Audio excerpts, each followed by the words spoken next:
What's going on, Colts Nation? I appreciate you joining me for another video where today we're going to talk a little bit about the off-season plan, right? The way I see the off-season plan and how it should be now that we have Lou Anarumo, right? We have a good idea of, hey, this is where we need to go for the defense we need to have, right? And offensively, of course, what is going to be the plan there? Now, at some point, I don't know where I got the number 41 from.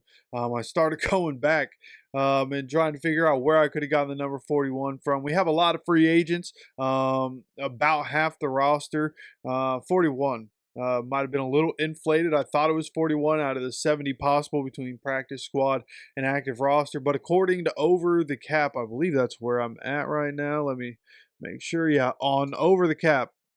We have 26 free agent names here. 4 of these guys have actually already been re-signed by the Colts. So, shocker. My first thought was, oh no, Chris Ballard already starting. But then you think about what the plan is for the Colts, right? Getting competition at different positions. You have EJ Speed leaving.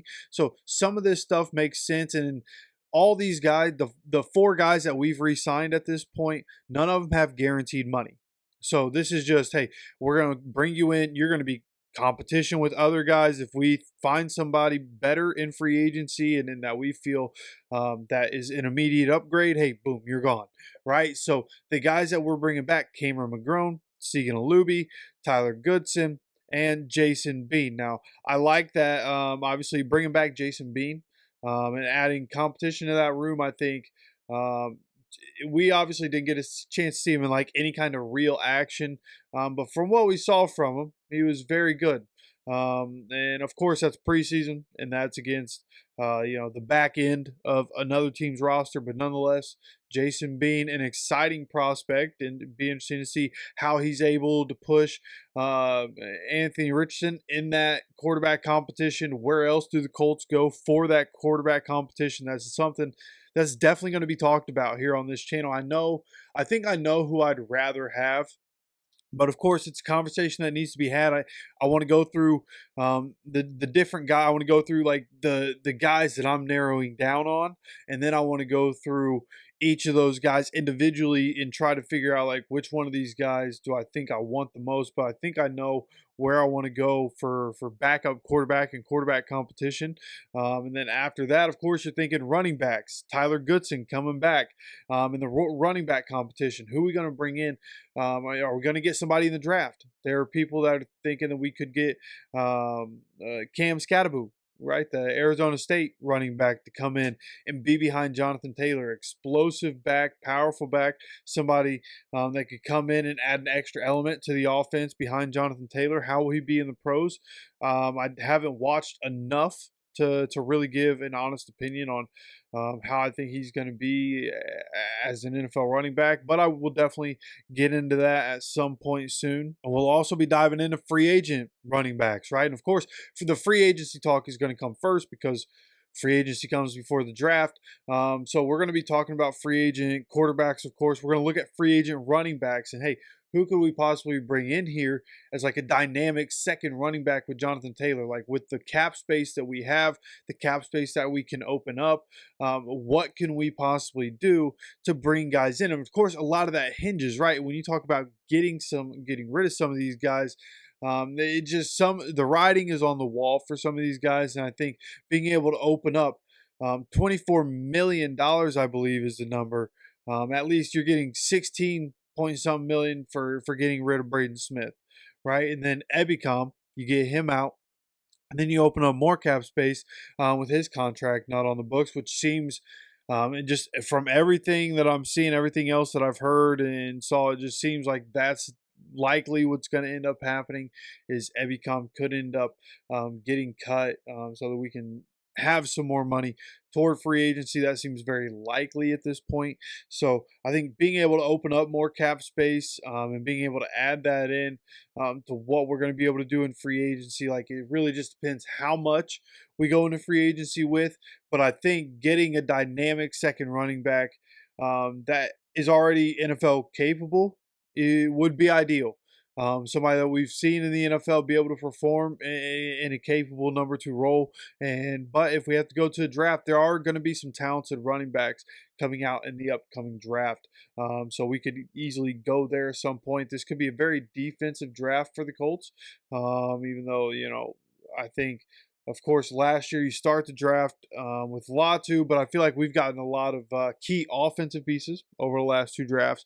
Going to be very different. We've paid a lot of guys on the defense. Now some of these guys leaving the building, right? And one of the guys leaving the building, actually a free agent, Dio Dingbo. And this is a guy that earlier in the season I was saying he's a must re-sign guy. And as I went back and I started looking at things, and just some of the things that I looked at was the fact that he had a 64.6% snap percentage. And the fact that he was playing as much as he did and still got only 3 sacks throughout the season was kind of incredible. Now, he is a guy that gets pressure, right? He's a good pressure guy. But Latu, he had 51% of the snaps and had the most pressures on the team, right? And he had 4 sacks. He had one more sack than Dio Dingbo, right? And played basically for 15% less than Dio Dingbo did. I think 13% is what that comes out to. So at the end of the day, I think Dio's another guy where it's like you just let him walk instead of trying to spend the money on a guy for the potential you see in him. But at this point in his career, like he hasn't put it together. He could Danico Autry this thing and he could leave and immediately, boom, start to turn up. And that's very likely, right? When you see Dio Dingbo, like again, he gets pressures. It's just finishing and getting there on time. That's the problem. And I think a lot of that, not really Dio's fault in a whole lot of ways. Of course, that's Gus Bradley's system. Quarterbacks getting the ball out quickly. But even with the quarterback getting the ball out quickly, like we were top 5 in sacks last year, right? One of the best teams in terms of sacks last season, right? In Gus Bradley's system, and still Dio Dingbo, like there's a cap on his production. And again, snap percentage has something to do with that, but nonetheless, a lot to doing more with less. So it just seems like writing's on the wall. He's going to be gone. Ryan Kelly's going to be gone. Like we're really looking into the future and starting to get younger. It's going to be interesting to see what vets do we bring in. I think there's a good model, right? And when you look at the Washington Commanders, of course, they aren't completely the same, right? They got new ownership, they got new GM, they got new head coach, they got a new quarterback. Like from the top down, everything has changed for the Commanders, and it's just on when you look at just that. People are like, oh, they did that and everything got better. Like that certainly helps. You get the right people in the right places of power, and the positions of power, and all of a sudden things are going to get better.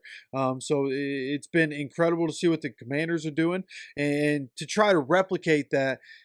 People are going to say you can't do it because we still have all the same people, right? We still have same owner, same GM, same head coach, same quarterback. It's all the same. How can you really change? Like things can change. It's just a matter of being able to figure out now. What Chris Ballard said, it all sounded good. Of course, he's good at that. It's about making those changes, making your team better. How do you plan to do that? And I think one thing you can take away from the Commanders and what they did, a thing that people aren't really looking at, is that they got really good veteran free agents in their building. You think just on the offensive side, around their young quarterback, who'd they go get? They got Marcus Mariota to not only be quarterback competition with the rookie and push him early on to make sure that he cements himself as that starter, but also a good guy to have in the room. Right, Marcus Mariota has been very successful. Marcus Mariota has had ups and downs in the NFL. He's been in different places and seen how different things work in the NFL. Marcus Mariota, good veteran free agent to bring in. Zach Ertz, a lot of success in his career. Good veteran free agent to bring in around your quarterback. Austin Eckler, great veteran free agent to bring in around your quarterback. The things that they were able to do, and obviously he has Scary Terry to be able to throw the ball to. Brian Robinson lining up in the backfield, and just the things that they've done to ensure that they were going to be able to be great around their quarterback. They brought in the right people around their quarterback. And I think when you have Anthony Richardson, you look at how young Anthony Richardson, that you just continue to hammer that home. Anthony Richardson, next season, at the beginning of next season, his birthday's in May. He'll be 23 years old. He's still very young, man, very young. A lot of room to improve in a lot of different ways, right? Both professionally and personally, a lot of ways to improve in a lot of ways. He's going to change. Anybody that's, post 25 years old, post 28 years old, anybody at that age, you understand what how big the changes are in your early 20s and how much of a difference it really makes, and how things can go as you continue to go forward. And I think you'll see that maturation process. I think we saw that this past season, and I think with a good offseason of preparation for Anthony Richardson, I think we're really going to be in a good spot as a fan base, because I think his development, we're going to see his development finally start to take steps next offseason. We're going to talk a little bit about that. There is information coming out, stuff that we've talked about here on this channel. A lot of people seemingly apparently not heard this information before, so we will be talking about it just in case you haven't heard. Anthony is putting in work, and we'll talk about what that entails and what he's doing throughout this offseason. We'll definitely be talking about that. So make sure you subscribe with notifications on. Of course, if you enjoy the content, hit that like button, by the way. Great for the channel. And let me know your thoughts on anything down in the comments section. But as we sit here, man, going through the offseason, what's the plan got to be? Of course, offensively, as we were talking, and going back to that, right? You're thinking we got to hit free agency for a veteran quarterback to really come in and put pressure. Like one of the guys that can come in and put pressure on AR, he's got to figure it out, and it's got to be now. And being able to do that, you got to get a second running back. You're going to have to retool your offensive line depth. Who are you going to do that with? I think bringing Mark Lewinsky back in would be great. Will Fry's coming off the injury. What's going to happen with him? With him coming off the injury, do we just give him a one-year deal, have him and Glow come back? Are we able to do that, right? Would you bring Danny Pinter back in that case? Is he a guy that you're just going to let walk, right? With an injury, he comes back, has to play for us for a little while and didn't do terrible. So I imagine he's definitely a candidate to come back and be a part of the depth, but we definitely going to we had good depth this year, and we got lucky in that regard. We weren't able to capitalize on that all the time, and it wasn't pretty all the time. A lot of rookies on that offensive line and a lot of interchanging pieces. But nonetheless, offensive line, I thought, for all intents and purposes, they weren't the reason we were losing games, I don't think, for most of the time. But this upcoming season, we're going to have to be able to figure out exactly what we do with that offensive line depth. Once again, we're going to have to get that situated. Wide receivers, we're pretty solid at wide receivers. We obviously need them to pick it up. We need them to just be better. You can't drop passes. Now, the number of credited drop passes this season wasn't as high as I thought it'd be. It felt like it was higher. I think I saw 11. That just doesn't feel right, right? But nonetheless, whatever. I think we have good depth at wide receiver. Of course, you need great quarterback play in order for your wide receivers to be better, but they have to be better themselves. I think Alec took a step in the right direction, and I think signing Alec is probably something that needs to be discussed and trying to lock him up. And then that brings the question, like, what do you do with everybody else? Like, what does that contract look like with as much as wide receivers are getting paid? What would Josh Downs' contract look like when he's ready? What happens with AD? Do you just try to trade AD? I would say you keep him as a depth piece, nonetheless, and have him continue to develop. The talent is obviously there with AD.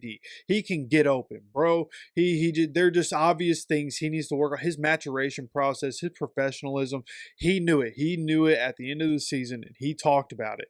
So hopefully he's just able to, if he realizes it, he can work on it and continue. He's another really young guy. Just continue to grow, continue to mature, and continue to get better on and off the field. I think that could be really good. You also have Anthony Gould as the 5, and he's obviously going to be a special teams guy. So beyond that, who do you bring in? Obviously, T. Higgins is a free agent. He's going to want a lot of money, but I mean, at that point, like, are you going to bring in T. Higgins and sit Alec Pierce after Alec Pierce just led the team and some major categories throughout this season. Like he didn't have near the targets that Michael Pittman Jr. and Josh Downs did. Still led in yards. I believe he led in touchdowns.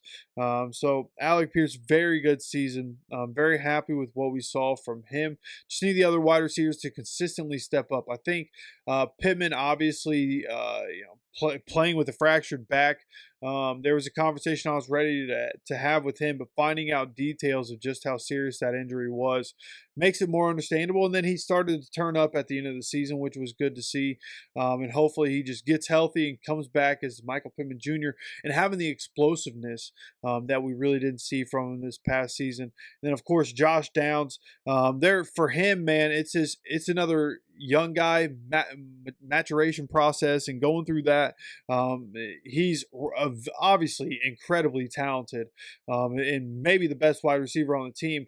Obviously, we need to get the ball to him more consistently and get it to the right spots, but also he had some concentration drops. I think he ended up having like 5 drops this year, and which wasn't what we've seen from him in college. It wasn't what you saw last year.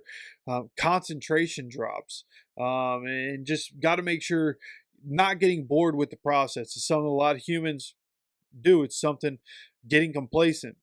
Something that I recently came to the realization. It's something that I have quite the issue with. Is really getting complacent and feeling good about where I am, right? And in the pursuit to continue to level up in life, and just like these players in their own professions, right?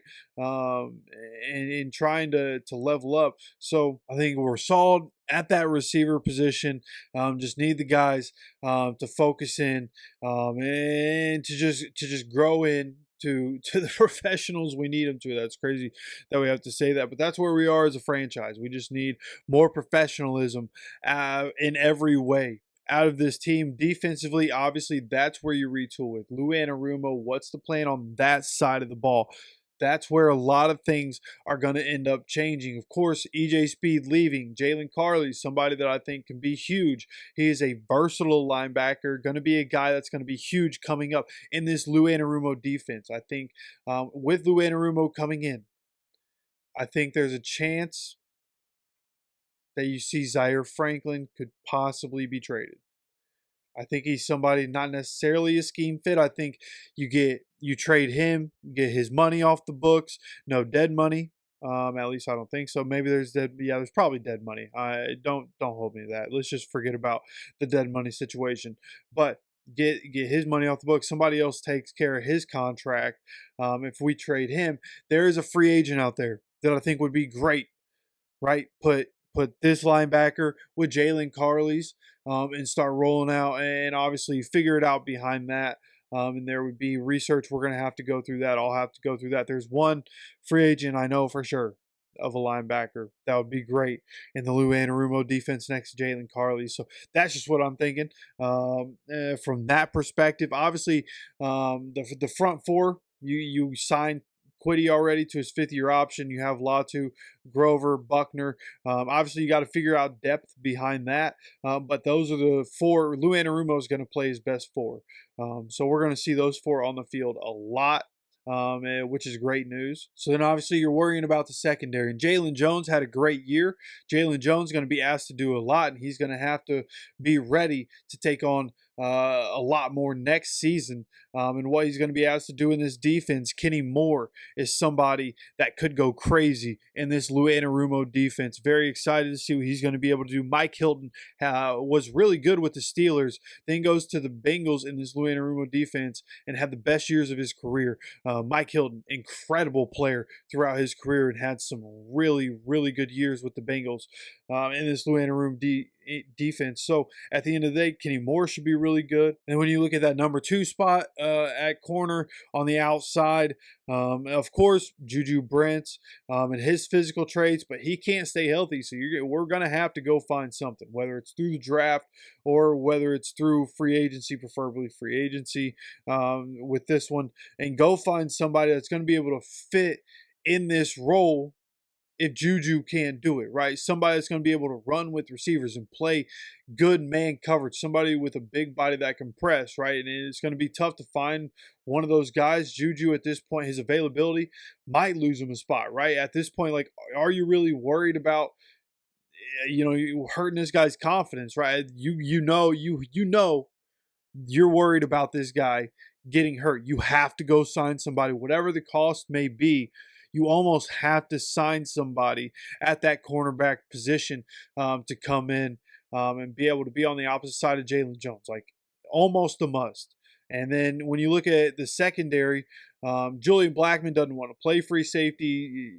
Nick Cross should be really good, is going to have chances to be aggressive. He can also cover a lot of ground. Now, he needs to get better in that regard, and he needs to have a better read. And I think this defense will be better specifically for Nick Cross and kind of what he brings on the defense and what he can do. But also get somebody on at free safety that can be aggressive, right? It's not only the strong safety. Sometimes that free safety is going to come up and be in the box, or that free safety going to creep up and then blitz, right? Be about 8 or 10 yards out as he's creeping up, be 8 or 10 yards out by the time the snap happens, and he's blitzing from that spot and coming up, either being able to be in the box and help the run game, or if the coverage is good, boom, he's able to come in from range and pick his spot where he's going to rush into and be able to put pressure on the quarterback and get to the quarterback. Like the watching Lou Anarumo's defense is like, I went through and was trying to figure out different things about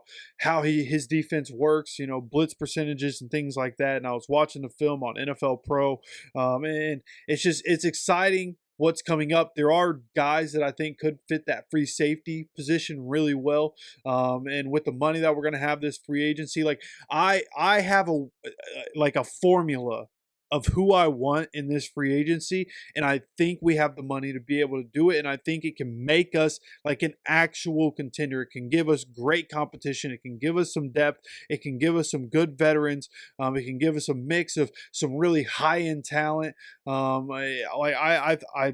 are guys that I'm thinking I need to go through the full list of free agents and figure everything out and really start to piece the holes, figure out the holes.